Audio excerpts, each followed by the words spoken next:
So yeah, that's it. So look at what the heck what are you doing? Oh God, it's I like don't know. Jerry's kids. People for the podcast that can't see it. Sorry, he's having this bad attack. This is for the ADHD people like me. Nice, very nice. All right, ADHD people. Here we go. We're gonna go live. Let's do it. Well, technically we're live, but you know what we'll do? We'll do this. Let's do this. This is True OF Entertainment. Well, here we go. It's the man that promises you nothing and delivers. It's the veritable man motor mouth. It's Road Woods who feels the need to call himself Rob Vega. It somehow makes him feel important. Anyway, do have a listen and try not to throw up. All right. I just have to correct something on that opening thing. South Africa's top radio host. That's bullshit. There's no metric. Can I tell you? It's on the internet. It's true. That's number one. Number two, if you read the description of the show, yeah, I wouldn't say a word. I would just go with it and get a better raise. Embrace the bullshit that is the internet, my friend. Yeah, okay, I know. Fine. Well, I mean, we're going to talk about Trump today, so that's bullshit too. So there you go. But my point of this is that, yeah, I mean, you're the number one DJ in radio personality in South Africa. That's what we tell them. Okay, let's do that. And the number one world over guy. Oh, wow. Yeah. Oh, yeah. Oh, man. Like, we should be your PR company. Yeah, you should. That's right. Okay. What if I actually want to work? Yeah. All right. Well, hey, I'm also the Martian ambassador to Earth, as you can see. I can tell. That's very cool. You know, a lot of people want that job, but they can't get it. Oh, my God. So I'm just. Oh, Lordy. Okay. Right. So. Yeah. It's a weird time, isn't it? And I was driving to my daily show, which I do every morning. My case, the number one talk radio host in South Africa. Driving to the show, yes, through the traffic lights that don't work. Nice. With we've got these homeless guys that direct traffic because the lights aren't working. Well, they got to have a job. You know what we call them? What? Hobo cops. Hobo cops. Okay. Okay, we're gonna put that. That's the title of today's show, apparently. Hobo cops. Hobo cops. Africa. Okay. Anyway, so I was on the way in, dodging the hobo cops, and I thought, what are we gonna chat about? And the thing that I didn't want to do, do, because literally, I think people are swamped by the Trump tariff trade bullshit. But here's the best part. On YouTube, it does real well. Yeah. Okay, all right, fine. Well, you can add it as a meta tag or something. But here's the thing. Yeah. All I'll say about that is this. Okay. There's all kinds of people talking and saying all kinds of stuff. That's what's going on. Now, when you say something, here we go. When you say something, presumably you are hoping that someone is listening and digesting and acknowledging and recognizing and considering what you've said. Otherwise, why the fuck would you say it? Right? Why? Why would you say it? Okay. As my grandfather used to say, if someone is not listening, then don't talk. Shut up. There's no point. Yeah. Oh, there you go. It's the ghost of Elvis. It's the ghost of Elvis. It's your grandfather's box here. Yeah. I see that. Your grandfather's like, okay, boys, you're done. So here's the thing. Okay, so there it is. And there are, in my opinion, and obviously yours and smart people, there are people saying things about trade and tariffs that make sense. And the people that have brains are listening and going, yes, that's very bad. And the people that need to hear it couldn't give two shits. So it's like, well, what's the point then? Because you can say what you like, you can moan about all sorts of things going on, trade this and deficits and whatever. And the problem is you're saying it, hoping that someone who doesn't agree with you, was not on your economic page, is going, oh, I didn't think of that. Well, they're not. They're not doing that. And the people that you've already convinced, already know what's going on, are nodding their heads. And, well, what's the point? So you're saying something they already know. So it's the roundabout, it's the echo chamber conversations that are going on. And that's why I didn't want to talk about it. So I want to talk about something else. But before you do that, let me just make this comment about that, which this is very fascinating because Yes, just throws away everything you just said. Our it Secretary does. of the Treasury, Okay, good. okay, the Secretary of the Treasury, I don't Yeah, know, Estes, whatever his name is, um, he apparently yesterday in a private conversation now that's not private anymore said that China and America need to come together before they implode the world. So apparently, our ranting and everybody else's ranting seems to be working because the guy that puts people's faces on the money. And I'm gonna be by the way on a $3 bill. Hello, boys. Anyway, it's whatchamacallit is like really using that degree that he has and going, hey, we need to stop this. So apparently, all this rhetoric seems to work. Not as good as hobo cops. I'm just saying, but yeah. it works. So that's a good thing. All right. Well, I hope so. But chalk me up as a cynic because what is interesting is I follow all sides of the media, so I Right. can see what the left are doing, what the right are doing, what the middle, the up, the down, the middle earth, the gravitational challenge, whatever, what everybody's doing. What's the And flat earthers doing? I'm going to talk about the flat earthers in my conversation shortly. They're actually a reference point for what I'm going to talk about. Oh, I can't wait. This is Briefly. going to be exciting. I'm excited. Yeah. So first of all, I see we've got quite a delay, so I do apologize. I think we're on some weird link, or maybe someone's cut the undersea cables, but I hope you can hear me all right. You're coming through in a like that, but it's okay. That you look fine that way to me, so it's all right. Good. Okay. So what do I want to chat about? I want to dive right into it. I want to go straight into the volcano. I want to talk about race. That's what I want to talk about. Race. A car run? Like F1? Car race? I want to talk about race. DEFCON 1. Yeah? Okay. Okay. Right.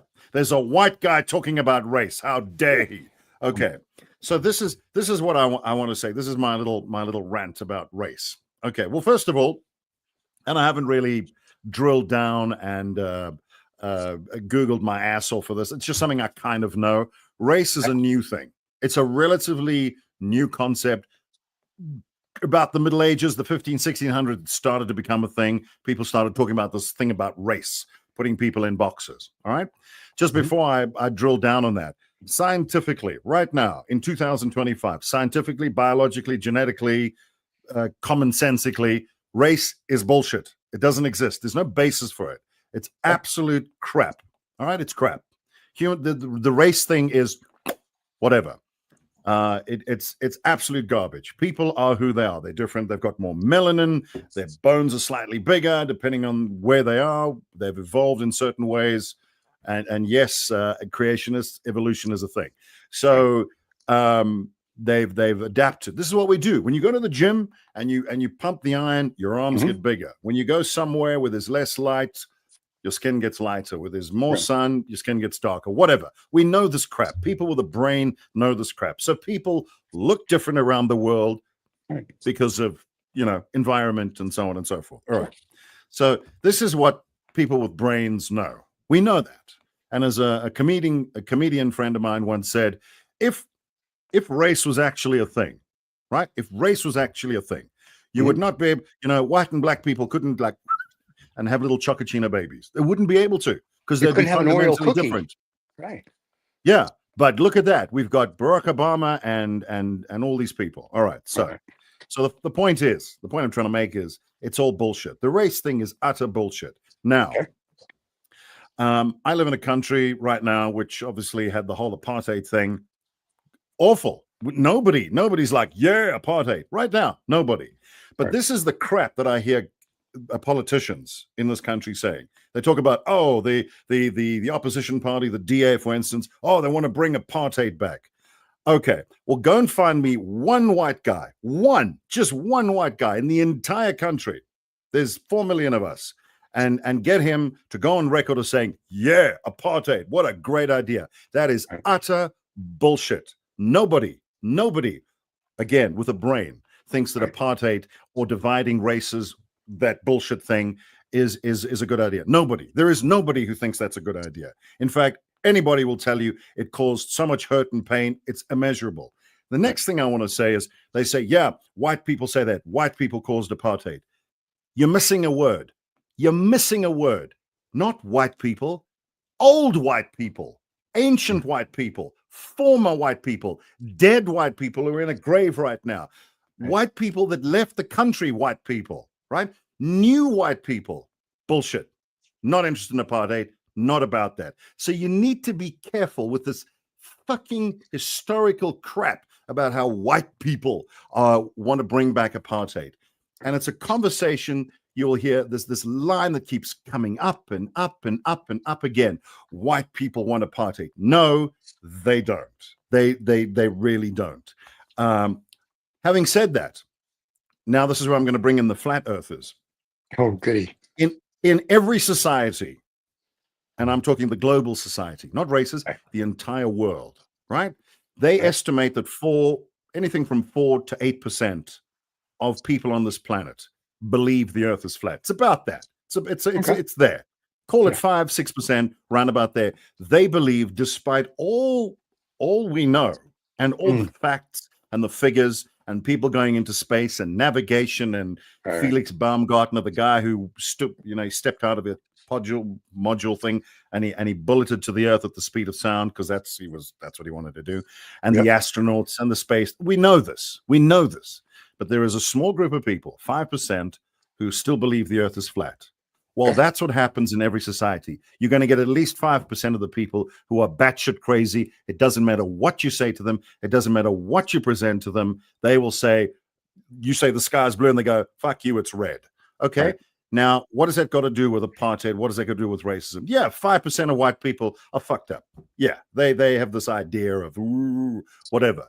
Fuck them. Don't worry about them. 95% of us are like, we're brothers. Let's do the shit together. But that means if we take race out of the picture, now it becomes much more challenging for a politician to create a tribal division in a population. Because now you've actually got to prove that you've got a plan, an idea, because you've taken race off the table. Because that's the most fantastic, divisive tool for a politician, certainly in this country. If you take race out of the picture, now what are we talking about? Humanity. Fucking much harder to start having an intellectual conversation about what it is that you actually are bringing to the table. So whenever anything goes wrong, we go, oh, apartheid. We go back to that. We blame all those white people. Not these white people, those white people. I mentioned they're dead, they've left, they're gone, they're old, they fuck off. Okay. But here's the thing, Stephen. If you keep bringing up a racial thing, which is bullshit, if you keep bringing it up and shoving it in white people's faces, I'm not saying you're going to make them racists, but you're going to make them think about it. And they're going to go, what are you hiding? Why do you keep bringing up the race thing? Fuck the race thing. Nobody thinks it's a good idea. Nobody on God's green earth with half a brain is of the opinion that whatever this race thing in gives you some kind of an advantage in terms of race, whatever, brains or whatever it is. Having said that, you have to admit that the 100 meters final, you're not going to see too many white guys. I'm just joking. You won't, but you just won't. There is a strength.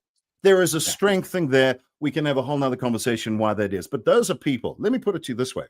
The reason why that is, in my view, is those people that are lined up on that 100-meter final.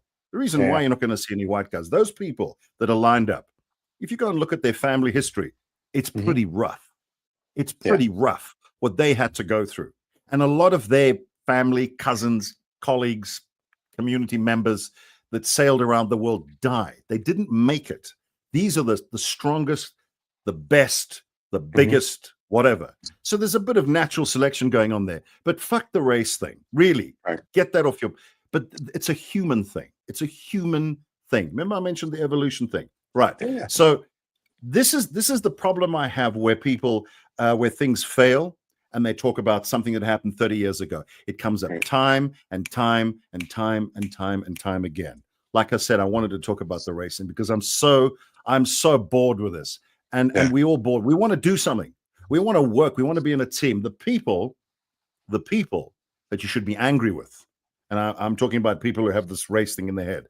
The white people, those white people, not this white people, that people, those white people that you are angry with. They're not here. They left the party. They're gone. They're not here. The people that are here, that stayed, wanted to be a part of whatever this is, Right. want to be recognized for their humanity, as do you. And one of the things that apartheid denied people, and I say people, was their humanity. Humanity is the key thing. Now that we've got that off the table, we take race out of the picture and we're all humans, it becomes much more challenging. And this is why politicians in this country run away from it, because it's so damn convenient to blame some white guy who you don't even know, you know nothing about. Because the thing that he did to you, your generations of people, now you've got to do to him. Well, what a man you are. How intelligent are you? Why don't you have a coherent, cogent argument and come up with a plan for the entire country, not a group of people? You know, the idea is you want to get people working together, not divide them. One of the great things about this country is it's won won 4 Rugby World Cups, right? And no one gives a shit what any of the color of the players are. We don't care. We want the best rugby players, period.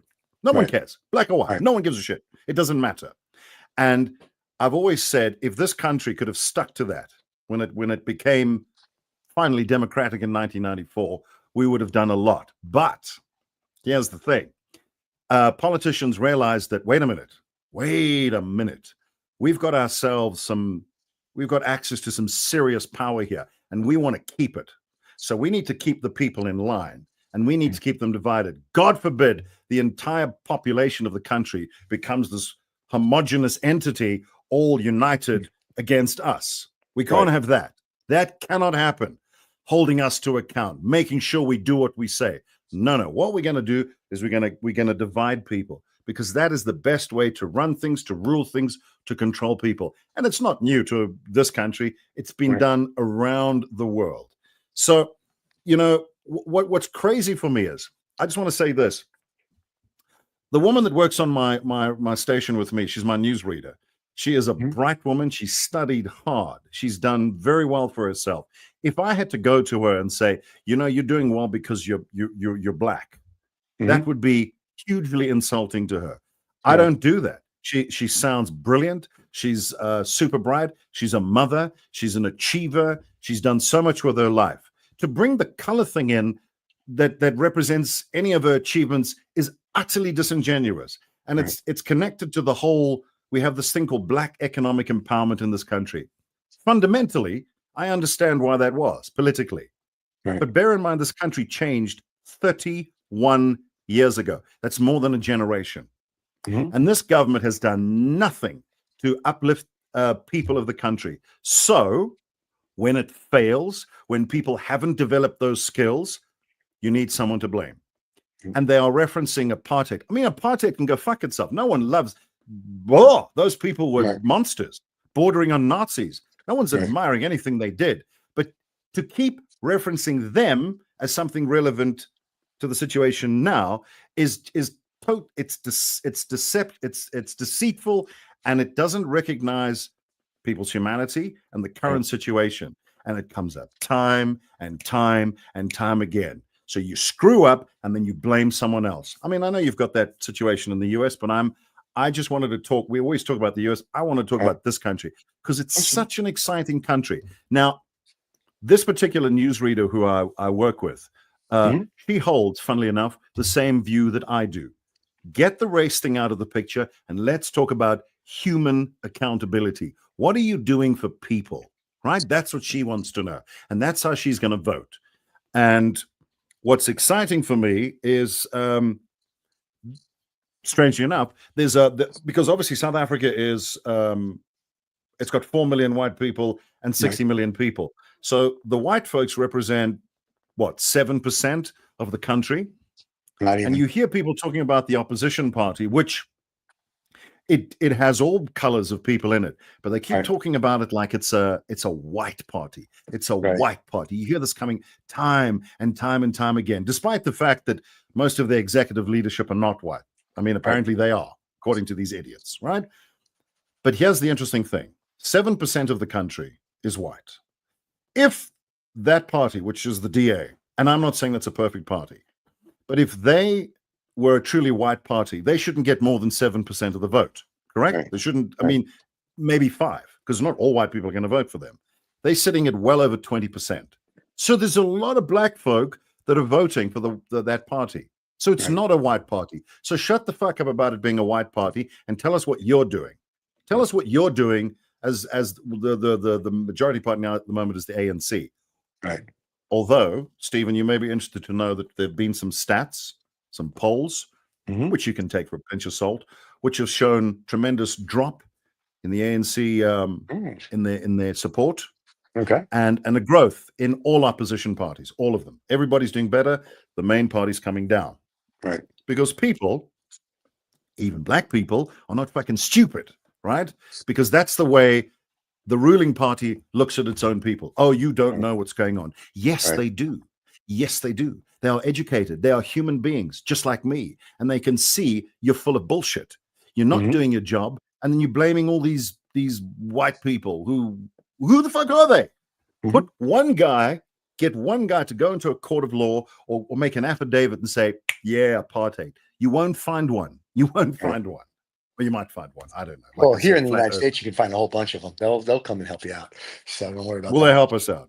Yeah, well, No, but remember, it's just, you said only just 5% yeah, go ahead. of the public is stupid, right? And I agree with you. Here in America, apparently it's like 27%. So we won't go into that. But and unfortunately here, there's a lot of people here that unfortunately I think would like apartheid. So because they're still, the old school guys. I mean, really old school, and they could be 20 years old. But unfortunately, for you guys, you've had a rebirth 31 years ago where people are like, hey, this is bad. Yeah. The problem here bullshit. is they don't teach anything. So here, as we discussed on Sermon from the German about 2 months ago, there was a poll and young people under 30 are saying, I would love to live under a dictatorship. So they didn't live through it and they don't know. So they think it's all, that's really cool. So if you talk about apartheid to them, which they don't know what it is because they're stupid and they're idiots and they don't learn anything in school, they're going to be like, yeah, party sounds good. They don't have a clue. In fact, the other night I was out and we were having a dialogue and somebody said something and somebody brought up the Holocaust. And then the person said, I'm tired of hearing about the Holocaust. And this very Jewish oriented thing I was at. And one of the people said to them, really, if 6 million of your people died, I bet you wouldn't be tired of hearing of it. So it's kind of the same thing with apartheid, right? You guys lived through it. You guys are very cognizant of it because you were there.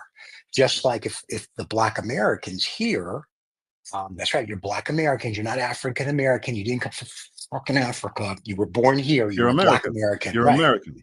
You're American. The only African American, as far as I know, is that girl's name I can't pronounce, the movie star, and Elon Musk. You're the only two African fucking Americans we've got. Okay, the rest of you're Black Americans, so shut the fuck up. Now, that being said, yeah, you're an American, like I am an American. Yeah, you're American. Well, let me rephrase it. I'm a New Yorker, gentleman American. Anyway, that's a whole nother story. That's a whole nother story. Okay. But my point is that since we don't teach anything, and you guys teach, you guys, I'm sure your schools talk about apartheid and blah, blah, blah, and then go through it. So, when people go, oh, slavery wasn't that bad. And the Black Americans are like, they're like, really, look at what, so, if you're in that person's, not skin color or body, but if you're in their shoes, it's bad for them. You have to appreciate what's bad for them. And if you don't teach the younger generation, hey, this is bad, then there's a problem. And so just in the United States, they're removing Black history figures from the Smithsonian. And everyone's like, what the hell are you doing? So literally the United States is all about white guys now. And I'm like, I don't want to be rude or anything, but George Washington Carver and a whole bunch of these other guys that discovered a whole bunch of shit, they weren't exactly white. They had a very dark tan. And I'm sort of like, that's crazy to me. So where you guys are having your rebirth, we seem to be regressing. I want to say this. Because this has come up quite often. And I look at America right now. I'm sorry, Canada, the United States, because they're also America. I've got to be careful what I say. All right. Exactly. We're also Americans. Okay, whatever, fine. It's in their name, United States of America. But anyway. And I've obviously lived there for a while, like you. Well, you've lived there forever. And I enjoy the place. I wish it was. I hope things work out. I think it's a we've always said, it's a great experiment, and I hope it does work out. And I'm semi-confident that it will. I don't know. It's looking a bit weird. Oh wow, lights in action. Okay, exactly. 4th of July, we're celebrating. Right. I believe France is coming to get. You look like the Statue of Liberty, and I was going to say I think the French are coming to get their statue. But here's what I want. Here's what I wanted to say, and that is, and this is the exciting thing for me about South Africa. So the 3 countries that I'm connected to, I'm a UK fellow, but I came here when I was a little boy. So I kind of grew up here. I've got some UK connection. I've got some American connection, blah, blah, blah. So these are the 3 countries that I've lived in and feel that I have some sort of a cultural connection to in one way or the other. Right. But if I look at those 3 countries, now back in the 80s, bad. Yeah, really bad. Everyone, quite rightly, was sanctioning the crap out of South Africa and saying, listen, you guys have got to you got to do some shit. You can't do this. Absolutely. I was a little boy, but I could see, we would talk about this in class. I was fortunate enough that my mum sent me to some private schools, so I had what I would consider a normal class demographic. So I wasn't in an apartheid school, but at the time there were schools. They separated kids along these bogus racial lines, for whatever that means, and that was where the problem came. It wasn't so much a color thing as you separated people so they couldn't talk to each other. They didn't have things in common. That was the great tragedy of apartheid. So you couldn't see people it's not, they're just like us. Nobody's like anybody. Everybody's different to everybody. This bullshit, we're all the same. Why would we all want to be the same? It's boring. But your access to the title of being a human, that should be the same. We're all humans. Okay. Right. So they separated kids along these lines, and then the country all got together, and we're like, ooh, what do we talk about? So that's taken a long time for all those lines to connect. I wasn't necessarily in that separated state, but I do understand it. It was there, but it's an historical thing. We go, don't do that ever. It's bad, and it's bad for our national rugby team as well, by the way, because then you lose out on all that talent. Just to be absolutely vulgar about it. But you want all the best guys. Why would you exclude the majority of your country, that, by the way, are really strong and really fast, from a sport like rugby? Right? And as soon as we got rid of all those stupid laws and everybody had, access to being a sports star and captain of the team. I mean, our guy, they talk about the captain of the Springbok team, the keeper. Oh, he's a black guy. He's not. Yes, he is, but good Lord, man, he's a great rugby player, and he's a very decent guy. And after all the matches during the World Cup, he would go and apologize to the ref if one of his players had done something stupid. A very aware man, a very bright man, and whatever. He's great. He's just a human being. It's just okay. I'm white. He's black. Okay, and whatever. And I said to someone the other day, for me, the white-black thing is as different as Italians are from Swedes. Right? That's it. Yes, they're not the same. Clearly, the foods are different. They kind of look different. But that's it. That is it. Of course, I see the difference. But it's this, and maybe the Italians play different sports to the Swedes, but that's it. Human beings do different shit. The race thing, as I said, just keeps coming up, and you go, good Lord, this is such a tired trope. Anyway, those 3 countries have gone through all kinds of transformation. So looking at South Africa right now. So in 1994, everyone thought this place was going to blow up. It didn't. Things kind of, it was in a way a miraculous thing. If you consider that the majority of people had been denied rights on a basic level, voting, living, working, everything. Subhuman. Absolutely subhuman. I can't even imagine. I'm not pretending to. I knew people that had been through that, and they, like a war veteran, they didn't want to talk about it. It was horrible, horrific. So those wounds are still there, and they should be taught and they should be remembered. But this is 2025. We can't keep living in the past. We build for the future. Now, what I think is amazing about this country is in 1994 we started crossing what I would call a transformation lake. So you're on this shore, right? Then you've got this big lake that you want to cross. Transformation, change, normalization, a rediscovery of a national humanity, whatever it is. And then on the other side of the other bank is, okay, now we get to some sort of, well, in the US it's normalcy, in the UK it's normality, whatever word you want to use, where we all just go, yeah, I'm just a guy. Right. Yes, of course you're black. Yes, of course you're white. Okay, cool. I got a nose.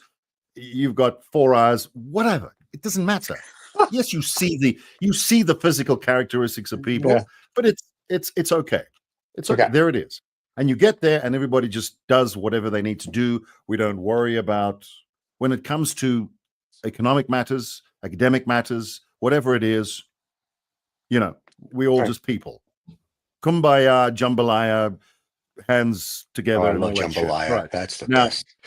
Now, exactly. Now, what I firmly believe right now, and this is what's scary for me about America, is United States, Canada, apologies, is I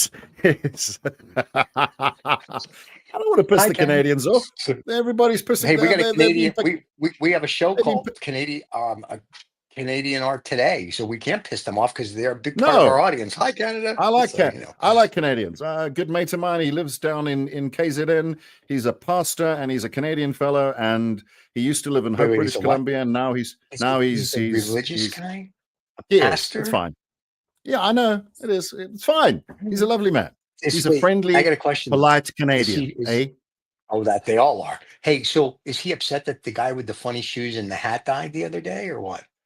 Even though JD Vance he's not that kind. No, he's from another branch. I'm sure he's unhappy. Make believe. Okay, I'm sure. Oh yeah. We must talk about that sometime. I'm sure he's unhappy about it. Okay, but there it is. So let's get back to this lake. So what we've got right now is we've got, I believe, in 1994, when this country kind of found itself again, we started. We got into the lake. We were dipping our toes into it, and then we got into it. Now we started moving across, having those uncomfortable conversations, getting to know everybody, discovering things about the country, people, humanity, looking people in the eyes and seeing, this is here, but connecting with people on a human level. There was a reporter who once said, and for the purposes of reference, he was a black fellow, journalist, very smart fellow, and he said, I have to bring it up because, for people who are not on board with me, a very, very well-known journalist here, he said, this idea we all can connect and we all friends, that's lovely. But he said, we were all separated for so long. It's what we woke up in April 1994 and we all those racist tendencies and thoughts and divisions just disappeared. Bullshit. He said, it's okay to have them. We have to talk about them, put them on the table. And when you look at that shit on the table and you go, oh my God, that's stupid, right? But you have to be able to talk about it. You put it out there. You go, I thought black people thought this way. And you're sitting in a group of people of all persuasions. And you look across at a black fella and he goes, dude. And you go, I know, right? Stupid. Let's take that off the table. And you realize in your mind, that's just some bullshit that maybe society taught you, division taught you. And it's just about, you go, oh, of course black people want their trash taken away, or something stupid like that. The dumb ideas that people have when you divide them. When you divide people, they make shit up in their head about what the other people must be doing or what they're thinking. The other people. And this is what people do. So what apartheid did is it divided people and they started making shit up in their head about what the other people were doing. All right. So that takes time for that shit to come out, to unglue it and go, oh my God, that's tough. Come on. But you have to be able to, here's the thing. You have to be free to put that bigotry, that bullshit on the table, put it there so we can all look at it and you go, wow, shit, that's stupid. And then it seeps away. It's not going to happen quickly. It starts to seep away. And then you don't like, I'm speaking slightly in an inauthentic way here because this didn't happen in my family, but I could see it in other families where they would refer to the help, the people that cleaned the houses, tended the gardens I don't necessarily think they were malicious about it, but they would talk about them as being a boy or a girl. There's a grown-ass man with a family, and you would talk about him in these diminutive, you know what I mean, terms. Yeah. And then what happens is the kids hear that. The kids hear that. They see the parents saying these things, and they go, "Oh, so that's how we. So he's a boy or a girl."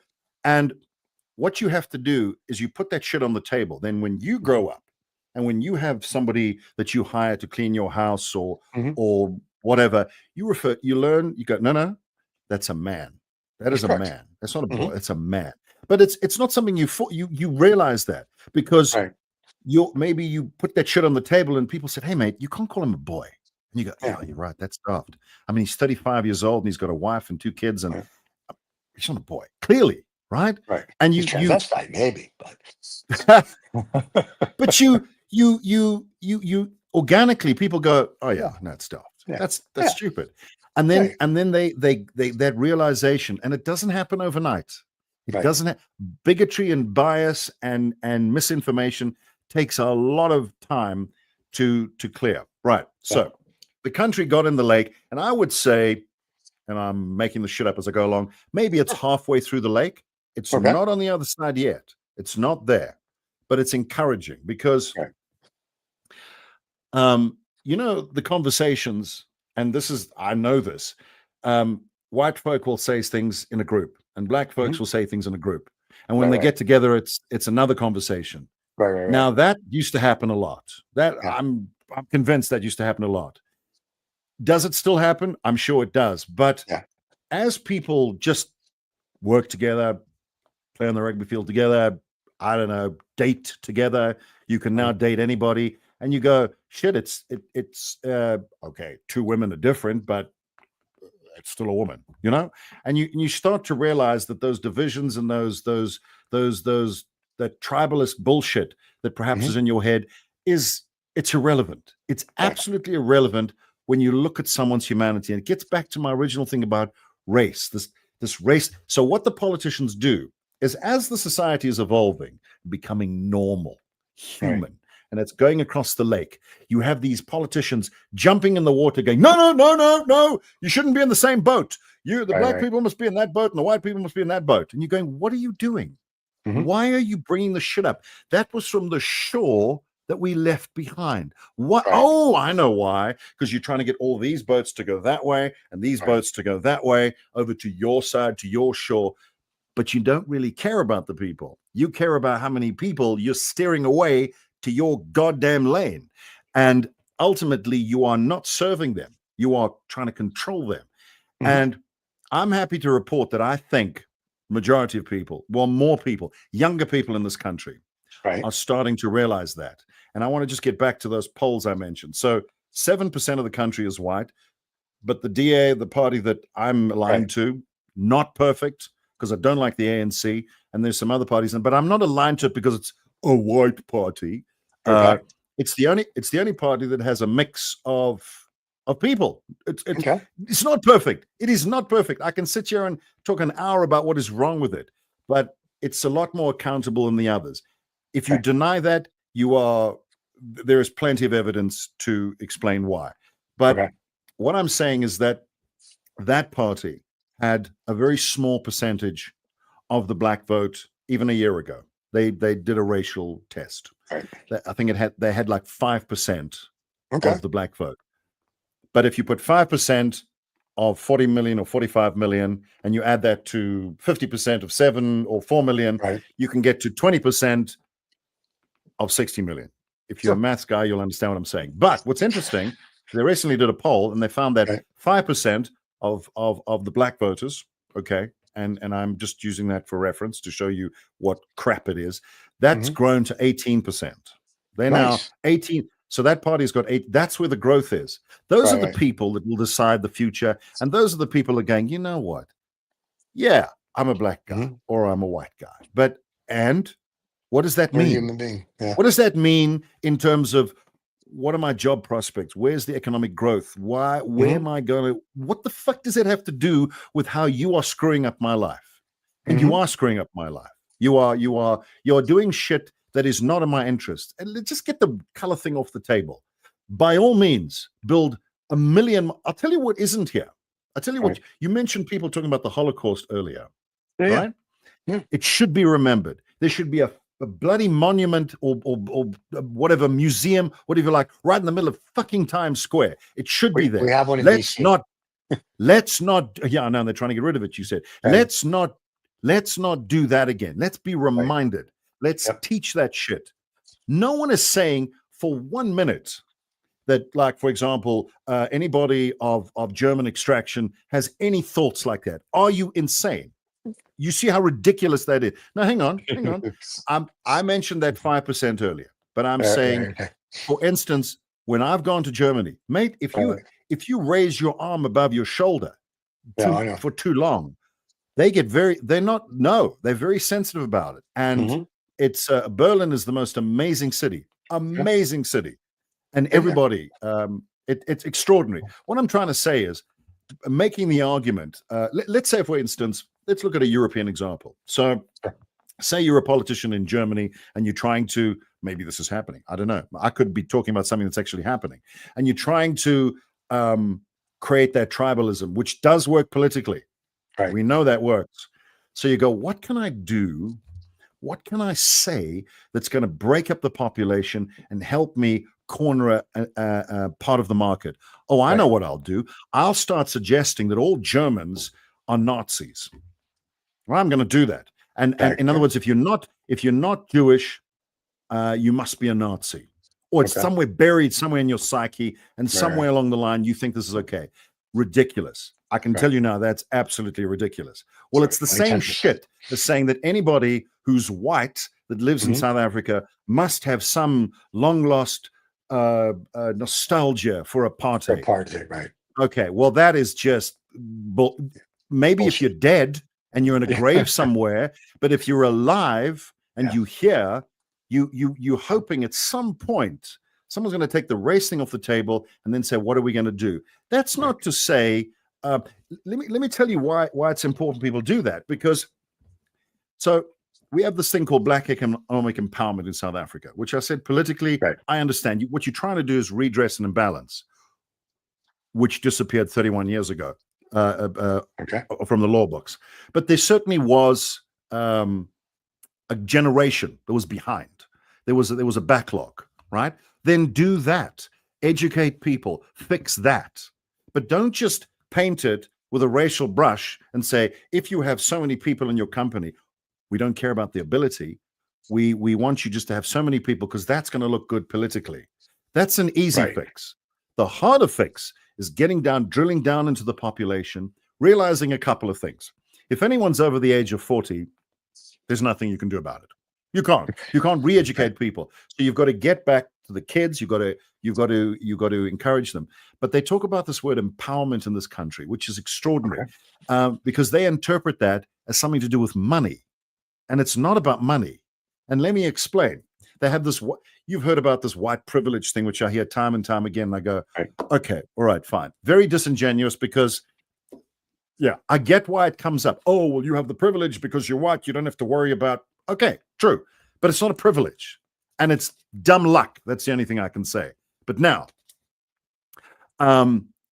what you want, what we'd prefer to happen is, instead of worrying about who's got this privilege, can we extend the privilege? What is this privilege? So the privilege is 30 years ago, if you were a black kid in this country, by virtue of watching your parents' history, there was no hope for you. What were you going to do? You were denied rights. You couldn't live anywhere. You couldn't vote. You couldn't. Every job imaginable was denied to you. So that was buried into your psyche. You grew up with that. I can't even imagine what that must have been like, that helpless feeling. Right. But then that all went away. So now what you want to do with the kids is you want to give them, dare I say it, a white outlook. And let me tell you what a white outlook is. When a white kid grows up, he doesn't reference his career in terms of, where do I stand with the black kids? I'm just going to go and be an astronaut. I'm going to go and be a cop. I'm going to go and be an accountant. He's able to reference his career options in terms of the career. There's no racial component that comes into his head. If that's a privilege, so be it. But now what you want to be able to do for kids is, and I've said this to our government people, I've sent letters and I said, don't take my job away because of this, But Right. I'm more than happy to share all the skills, there's anything that I've learned, so that kids of whatever description, they can listen to me and go, yeah, that could be something, good. That, Stephen, is empowerment. When a kid just goes, he's able to just decide whatever he wants, and there's no racial component, there's no financial component even. He just goes, I want to do that. And he doesn't have to have a political thing thrown in his face. But what this government has done in order to secure its survival is it's thrown politics and thrown racial things into the corporate world, so that even young black guys who are smart as fuck and have studied hard, and they've done the hard yards, and they've worked their asses off. Some of these kids that grow up in these poor areas, they've done their final high school exams with candlelight and God knows what, and they've still done brilliantly. They get through that. They get into varsity. They get a fantastic degree. Tough. No support from the government. And then they get a job. They get hired. And then all around the corporate table, because of this BEE crap, is, yeah, he's a black guy. He got the job because he's black. Bullshit. But he got a job because he's qualified. What? But we've introduced a racial component into this kid's life, which is totally unfair. Instead of doing the hard yards and training people and empowering, because that's really hard. That takes a lot of effort. What we can do is we can pass a law that says all the companies will hire black people. And so you're not recognizing what's in their head, but rather what's on their face. Correct. Because that's easy. But politically it works. But from a humanity point of view, it's utter bullshit. And it sets, it takes us back. It actually entrenches a racial stereotype. Right. So what we have right now is we have a lot of government employees who are not necessarily qualified for what they can do. And guess what? They all are people of color. So look what it does in terms of the stereotype. Totally unfair. But look what you've done. You've created a problem that wasn't there. Instead of taking the opportunity to rid yourself of all these biases and bigotry and do the hard yards and actually train an entire nation of people. Not black, not white, and people. I got it. It worked for our rugby team brilliantly. Yeah. Why the hell can't it work for the rest of the country? And that's what a lot of people of every melanin level are saying. And they're waking up to it and going, you know what? I mean, Stephen, if I said to you, mate, we're going to give you a job. We're going to give you a great job because you're Jewish. That's what we're going to do. Because we own everything. Yeah, I understand. Right. But if I did that, so what's going to happen is at one point you're going to be lying in your bed at night and you're looking at the ceiling. And if you're a man of any substance, you've got dreams, ambitions, things that you want to do. You want to try this, try that, be recognized, acknowledged. And you're looking at the ceiling going, what if I wasn't Jewish? I wouldn't have that job. So they're not interested. They're not interested in my ideas, thoughts, my intellectual capacity, nothing. It's just the fact that I've got a Star of David around my neck and I tick a political box. They don't see me. See me. And I am there to satisfy some political agenda. They don't care about Stephen. And that is the shrapnel of what has happened here. It's such a lost opportunity. Fortunately, I think we got a lot of dumb people, but got enough smart people who are going, you know what, this is utter horseshit. Can we just get a government that serves us and doesn't serve itself? And I think there's some exciting times ahead. Anyway. Well, let me just say this. You're talking about, skin color. And the nice thing, if you're in China, you all look alike. It's like South Korea, so they don't discriminate. It's like Japan. So I think you're fine there. They're just, I'm just saying. And then the nice thing here in America, because being Jewish and where they say we own everything, the banks, the Hollywood star, lasers in the sky. That's all true. So we do give, we do have nepotism here for the Jews. So we're good with that. We don't care what they think. You just, Johnny, do what you're told, and it's really naming. David, do what you're told, and we're good. So it's fine. The other thing you're talking about, Berlin, and I'm going to come back to America in a second, but I just want to say I've been to Germany. They're the nicest people. I know when I get in there, they have Mercedes for taxis. And I'll say when I get into They do, it, don't the they? guy Wow. yeah, Yeah. that's great. And they go like 10 million miles on it. And the guy turns around and goes, "So you're a Jew?" I go, "Yes, guys, I turn the heat on." But other than that, they're very sweet people. I liked it, in the summertime in 30 Celsius degree cab. Thank you very much. It was good. The problem right now is, and I'm kidding about everything except the cab. The problem is in America right now, we're going backwards.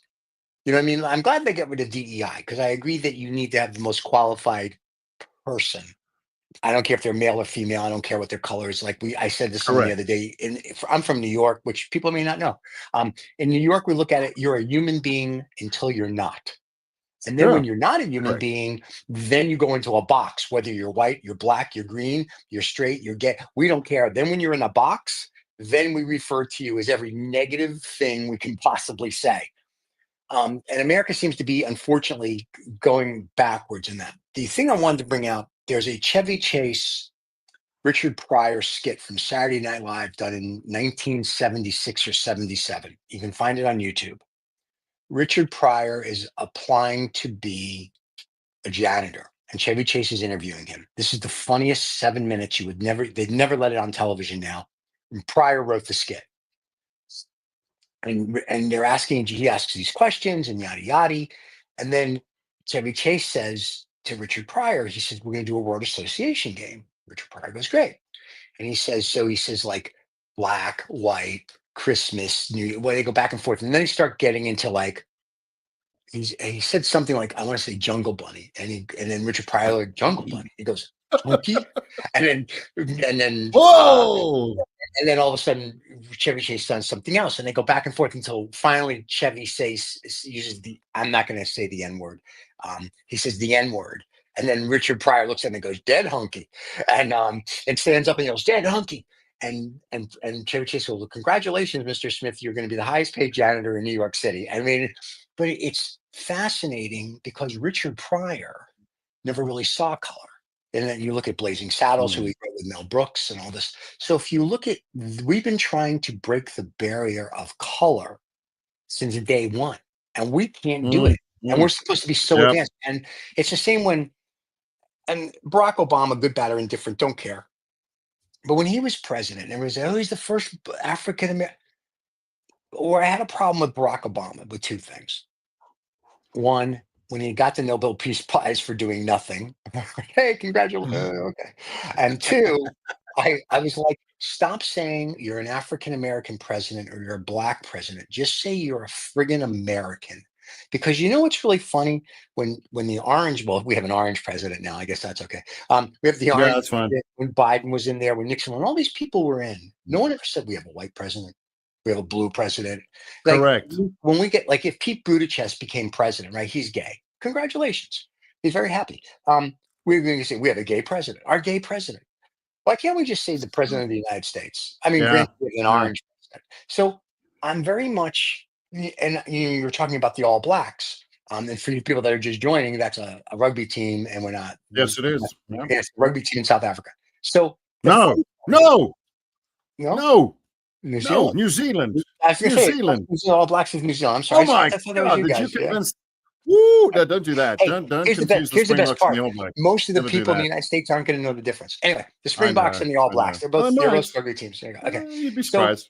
Okay. So here's what's funny. In the NFL, when a quarterback throws a touchdown, they don't say, which I give up credit for, "Ooh, the white quarterback," Joe Namath, I'll use somebody that people know. Joe Namath threw. Or then they turn around and they look at whoever the number one black quarterback is now. I don't know because they keep switching them out, but they don't go, the number one quarterback for the XYZ team just threw a black court. They're just athletes. So in that respect, we're doing good, but it's everywhere else because you ask somebody what someone looks like and it's still a black guy, a white guy, blah, blah, blah, blah, blah, blah. And I get it. It's easy to find, but at the end of the day, until we start really looking at everyone's a human being, and even putting religion aside and all this other ridiculous bullshit, you're all on the little blue marble together. You're not going anywhere. So you got to kind of get together. And the reason we can't, to your point, is politicians globally. You got to do something to divide them. And that's the best way to divide them. It's like, oh, whether it's fantastic. It works brilliantly. Yeah. Whether But we want can to I pick on the can I just Jews or the blacks or the whites or whatever, yeah. it's like boom. Can I just say this? When people say things to me, they say, "Oh, do you see color?" I sure as hell do. What's wrong with color? I don't mind. I've always said whenever I go to London, it's my birth town, which it's I think it's I heard amazing. you were upset when you found out Big Ben was a clock, though. Anyway, go ahead. I know I was. But here's the thing: when I go to London, honestly, the food is from around the world. Yes. English food is crap. Now, if you want to put it this way and say, well, that's white food and this is Indian food and that's whatever, great. But no one, if I walked around London with that sort of viewpoint, people would think I'm a cretin, I'm an idiot. Yeah. Because no one does. No one cares. You just want the good food. You want the good stuff.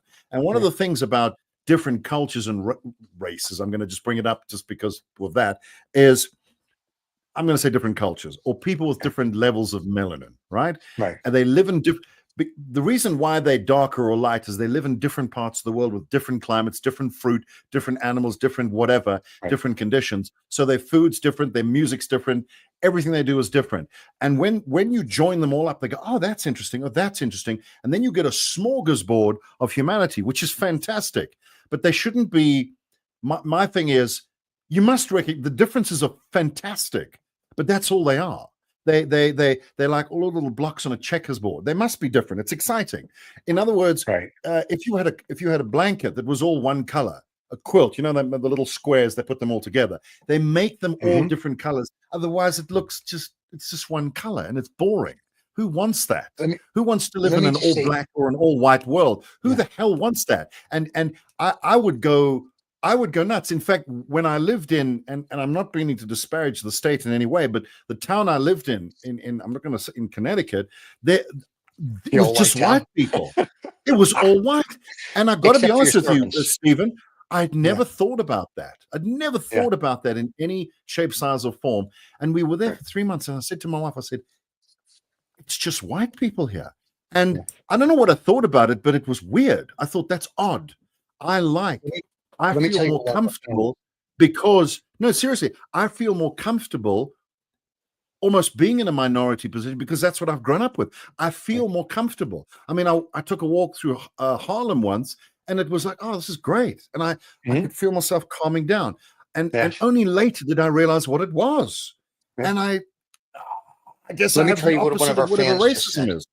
Let me just tell you what one of our fans just said, which is I just wrote back to him. I said, this is what he says is a very true statement, which is also very sad. It says black matters only if he or she is famous. Yeah. That's true. Pretty sad That's a pretty sad statement, but it's very true. But it's very sad. I'll say something else. Because I see it. I see white. I see black, and it's fine. I mean, why would I? Oh, you colorblind? No, I'm not colorblind. I see beauty. I see athletes. Of course, I do. Not everybody's an athlete. Or do you see non-athletes? Yes, I do see non-athletes. I'm one of them. I also see athletes. That's fine. It's okay. It's not a problem. But when you ascribe political levels to that, and you ascribe brain qualities and all that, that's where the problem comes in. That's where you start dividing people. This is not let's all hold hands. They're a black, they're a white people. I wouldn't want to know. It's fine. But if I say there's a black guy, I don't want to know him, I'm a racist now? No, he's an idiot. No, white people are idiots. This is just life. But can I just say this? What the chap said, black is only important if the guy's famous. I'll tell you when else it's important. And I'll use a metaphor. Sean Connery, everybody thought he was this handsome man or whatever. The man was bald. He was bald, but he was still like the sexiest man, but he was bald. Now you go to any man, honestly, and you say to him, how do you feel about baldness? Yeah, not a good thing. Not a good thing. I'm going to get a toupee or transplants or I'll paint my head a certain color or I'll just shave. But for a man, baldness is not something that is good. And men will tease each other about it, but buried deep in your psyche is, I don't know if it's not I feel old or whatever it is. Okay. So we notice it. Women could give two shits about it. until you bring it up, until you make an issue of it. Yeah. Now we notice the comb over. Now we notice the hair plugs. Now we know. This is what women have told me, and I'm sure they've told you that. So I guess what I'm trying to say is, like Gene Hackman, one of the greatest actors ever, who passed. Yeah. Very sad what happened to him. But no one ever said, "Oh, bald Gene Hackman." Yeah. We could give a shit. Bald Sean Connery. So it's the same thing. If you keep identifying yourself in a category, which is obviously your right, don't be surprised when people notice it. Right. You know, I mean, one of the finest comedians in the UK is a guy called Lenny Henry. To describe him as an African Brit would be a joke. It's ridiculous. He's more British than I am, because he's obviously, I was born there, but he grew up there. He's part of it. Right. He He is a British man. That's what he is. But if you start referencing his Africanness, there's nothing African about him. Nothing. Right. Like, I've lived in this country now for most of my life. The European part of me is minuscule now. Right. I'm probably more African than I am European. Okay. Not in terms of melanin content, sure. But if I wander around the world telling everybody, if I wandered around this country saying, I'm an English fellow and I'm an English South African, people would look at me like I'm mad. You're a South African. That's what you are. Yeah. That's what I am. That's what I am now. But and to your point, I understand, and it has been explained to me by friends of mine in the States, the reason why the African American thing, why they use that label, why people tend to use that label. And I may be talking the biggest lot of crap here, but they've said because it's designed to highlight a point, the slavery thing, what was done, whatever. It's to delineate that and highlight the injustice. And I go, okay, I have no dog in that fight, and I can't imagine what your family must have gone through. Right. But right now, as an outsider, I look at you as an American. That's what you are. Right. Yeah. You're an American. You're not African. And there was a guy from the UK, was a footballer. He was an English fellow. I'm not going to mention his name. It doesn't matter, because I don't want to throw him under the bus. But he was an English footballer. He was an Englishman. All right. He was an Englishman. His family originally came from Africa, but he was an Englishman. Man, the guy he liked mushy peas and God knows fish and whatever. I'm just going to throw him in a stereotype box. He was as English as I don't know. What is it? Bangers and mash. Right. Oh, English fella. Mash. Totally. I mean, we had. Stephen, he had the whole thing like that. He talked like this. He was a boy from London. That was it, right? He was an English fellow. Sure. Straight up. Yeah. But at some point, somebody convinced him, and he bought into this, that, he wanted to go and discover his African roots. And he, somewhere along the line, somebody said, you may have come from the Khoi people in the southern part of Africa. Okay. So he came here to Botswana. And what he was, the idea behind it is he was going to reconnect with his heritage, and he certainly looked the part. Okay, he looked the part, but as we've discussed, that means nothing. He was an Englishman. In here, he's an Englishman. This is what he is. He's a man from England. Okay, this is why the whole race thing to me is bullshit. But he came down here, and they gave him some. They kind of schooled him on how you find water in the bush and how you find food. And he was very excited. No, he was very excited. He was like, "This is going to be great. I'm gonna do a video blog, and I'm gonna be in the tent, and I'm gonna tell my viewers and people, Africa's great. And look at me, and I'm rediscovering something about myself." Well, it turns out, whatever that was gone. He was not African at all. He lasted a night. Yeah. He was in the tent, and he could hear all these sounds. Probably lions wandering around. I don't know, or mosquitoes. And he was petrified. And now I'm gonna jump into a stereotype. He was like an out of water white guy in the middle of Africa, except he was black. Okay. But he was a white guy, but he was a black guy. What? You see how stupid it is. But now, and I think at some point he started to realize the absurdity of it. He's an Englishman. Okay. That's what you are, buddy. You're not African. Yeah. And what is sad, and I admit this, but it's good. Why I'm admitting it, I acknowledge this. There are many people who live in the US right now who probably should, if people hadn't moved them around the world, would be living in Africa, which is okay. You can argue, according to Donald Trump, it's a shithole continent, but it's a magnificent place. It's very different to America, but it's massive. It's big. It's got the most incredible climate. God, it's a beautiful continent. And they may be sitting there in some part of the US thinking, God, if this hadn't happened, I would be there, and how great that would be. Sure, I get that. You've been displaced, and that should be acknowledged. Yeah. But okay. But now, what about now? What have you got now? What can you do about that? Jack shit. Just make sure it never happens again. So educate people, build every museum monument you want. But for the love of God, it's something that happened then. At some point, you've got to break from the past. You've got to say, right, this is who I am. I'm proud of who I am. I'm happy here. This is where life has put me. Let me just go forward from this.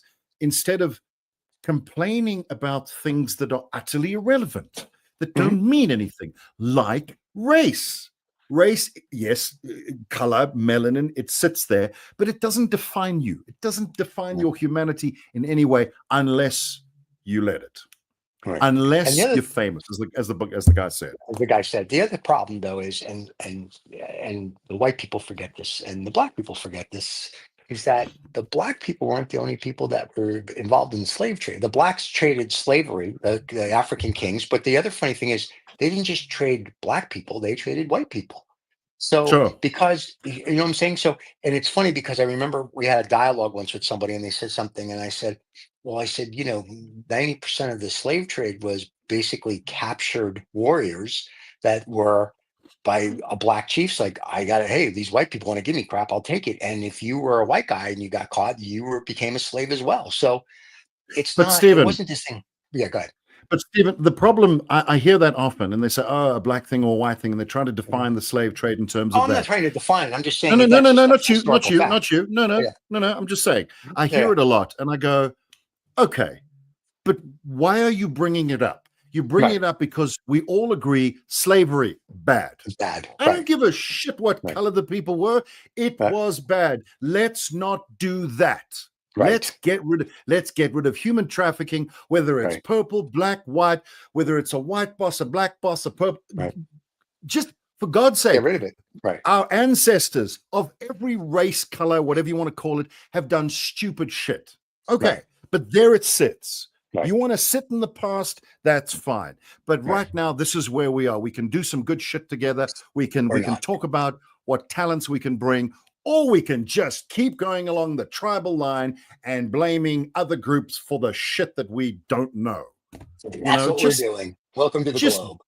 Just get on with it, man. Yeah. Or don't be surprised if you keep putting yourself in a box that people see you in a box. Get out of the box. And that's the problem. Our leaders put everything in a box. Now, what I think we should do globally is get rid of child labor laws. And then little 8-year-olds work so everybody can go play. But apparently that's frowned upon. I don't know why. I don't care about what color they are. No, I'm just getting my iPhone. It doesn't matter. No, but my point is saying that tongue in cheekish is that our politics. Can I just say one thing? Because one thing, because I know we've gone. I want to just wrap this and say what is really what a friend of mine came. He visited, colleague, friend. We use that term too loosely. Someone I know. Okay, he came and visited. He came and visited the country, and he was from the Netherlands. Okay. By the way, you can't say Holland anymore because Holland is a region of the Netherlands. Just educate people. It's the Netherlands. That's the country. Netherlands. There it is. Home to some of the smartest and tallest people in the world, by the way. But so he came here. He wasn't tall, but he obviously missed the gene pool. I don't know. Oh my God. We met at a coffee shop here in Johannesburg. But he arrived a little earlier than me. He was early. I was on African time. I'm just kidding. I'm kidding. Oh my God. And I arrived on late. I know. But you see, I can joke about the stereotypes. It's fun. I don't care about them. So I arrived and he said to me, he said, "You know what I love about this country?" And I said, hello, nice to see you. He said, and the waiter was standing there and he grabbed the guy and he put his arm around him. I was like, "Okay, I don't know you. Are you looking for a partner?" "I'm not sure. I don't care." Get him home. And he said, "This guy here," he said, "I've just gotten to know him and I've connected with him in a way I don't connect with people in Europe." I'm just saying, the ordinary people here, when you take the race and the bullshit and the thing away, fantastic. But if you make no mistake, if you keep putting the color and dividing people along those lines, they'll get pretty militant. They'll get very warlike. There's a lot of poverty. There's a lot of hate. There's a lot of anger. You give them some direction, white, black, and you go, it's them. Yeah. But the funny thing is when you meet people one-on-one, without the politicians, without the bullshit, without the misinformation, without the nonsense, man to man, eye to eye, human to human. Yeah. The folks in this country are some of the easiest people to get to know. Really. I have to agree with them. I'm not being disparaging towards people from around the world, but I can tell you now a lot of tourists have come here and said the people are super friendly. So why not tap into that? Why would you keep dividing people? Drop that shit and see what you can do to serve them instead of breaking them up. And I swear to God, if this, I say this unreservedly, if this country, and this isn't a political speech, if this country dropped the race thing, really, it's still there, whatever, you want to keep it. But if we all like got together and we took that off the table and talked about policies and things we could do to help each other and got the willingness of the entire country into that. So people now are going, okay, my job's not under threat because of what I look like or whatever, or I'm not going to get a job because of what I look like. I am just going to be assessed on what is here, who I am, I'm acknowledged, and we go forward from there. Well, as the US becomes less of a superpower, this country could become a superpower. I believe in that. I absolutely do. And I say that because it's if you look at an infrastructure map of Africa, for whatever reason, like 90% of the shopping malls are in South Africa. Most of the road networks are here. That is just a fact. You can go and look at a map, a logistics map, and you can see how it spider webs throughout the continent. It's a weird country. Michael Douglas once said it's like a first world country with a third world shell. It's not first world and it's not third world. It's something else. And there is such an amazing spirit, but what pisses me off, it keeps coming up where you got these politicians trying to bring this old argument back all the time. All I'm saying is I'm hoping that the kids, and when I say kids, I mean people younger than 40, they're going, I want to do something different from my parents. I want to break away from that. I want to do my own shit. I want to have my own identity. You guys screwed up. The old white people, the old black people, you screwed up. We don't want that. Can we give you Elon back, though? No, you can't. No, you can keep him. You broke. No, you made him. You made him. He was nothing. When he left South Africa, he was nothing. He was nothing. You made him, so you broke him. You keep him. Oh, no. Okay, to be fair, if you want to deport him, you can't send him back here. You send him to Mars. I would love to in a minute. So no one wants him back here. Trust me, no one wants him back here. We don't want him here. In fact, I was this morning in the Financial Times was talking today. Tesla stocks dropped like 40 or 50%. Their earnings are down, and the article was like, "Hey, it's either Doge or Tesla, pal." So he keeps going. He's not going to be the richest guy on the planet. It'll be Jeff Bezos, so he can shoot his wife and his girlfriends into space again on the blue Viagra. Well, I'm glad. I'm glad you guys are finally waking up to him. That's good. There is hope. There is hope. I didn't like him 10 years ago. I'm not waking up to anything. I never liked the guy. I would hear him speak. I'm like, you're an idiot. Yeah, it's like he's a true politician. He says absolutely nothing, and people go, "This guy is so smart. He's a genius." I'm like, he didn't say anything. He goes on Joe Rogan, and people are like, "Oh my God, he smoked a joint." Who cares? I take it. You know what? I go to the bathroom. I don't get that. No one applauds me when I go. I mean, they do because I pay them, but no one applauds me when I go to the bathroom. But he goes to the bathroom. They do not. See, he peed. He went to the bathroom. I go, who cares? I don't give a shit with this guy. Like, be done with him already. Like, Stephen. Yes. Stephen, I'm going to go. It was fun. I've enjoyed this. It's been amazing. Good day to you, sir. Everybody, don't forget to subscribe and like. We'll be back next Wednesday. Fridays are the rebroadcasts, and you can catch us wherever you get your podcasts or here on YouTube. We'll see everybody next week. Always good to see you, my friend. Cheers, everybody. Thank you so much for listening to this Old Woods Rob Vega, whatever the hell he wants to call himself, fellow. You know, this podcast thing, it makes him feel very important, and he's a difficult fellow as it is to deal with. So thank you so much for putting up with him, and do take care.